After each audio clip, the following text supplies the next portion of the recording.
Here I'm gonna just do a quick review and demo of the Bouncyfirm 160 from Serial Bagmakers.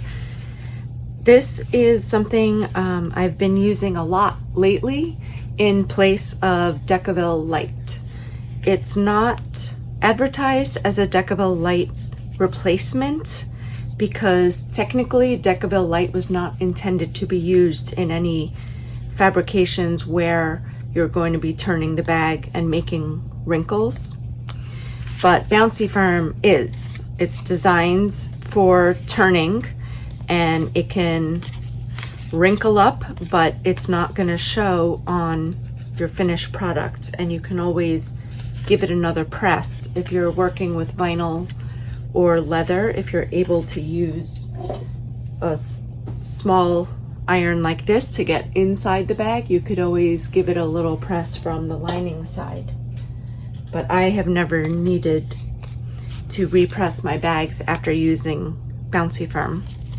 And here Serial Bagmakers does also carry Decaville Light and Decaville Heavy in the wide rolls if you need to still use those. But I've been really happy with the Bouncyfirm.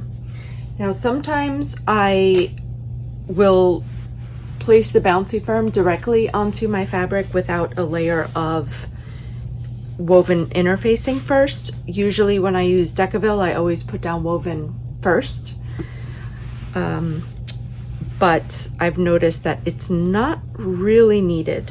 But this time I wanted the darkness of the woven interfacing on the back of my dark fabric. I do keep it out of the seam allowances. I was not keeping the woven interfacing out of the seam allowances, but I definitely keep anything firmer than that out. And again, I'm using my Cricut Easy Press. This one I've just been experimenting with what works best. Right now I have it set to 350 for 20 seconds. And the other bonus of the Bouncyfirm is that you don't have to wait half an hour after adhering. You just have to wait for it to cool.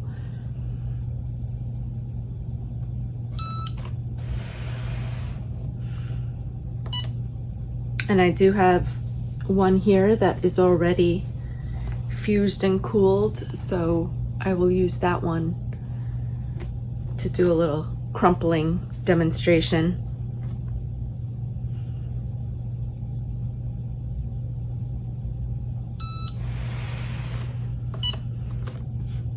I really like the Easy Press because I don't have to have the space to store one of those big heat presses.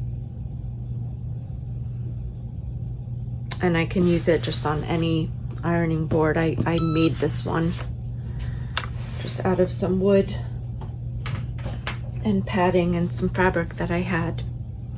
So this is it. It's piping hot right now, but definitely it's completely adhered.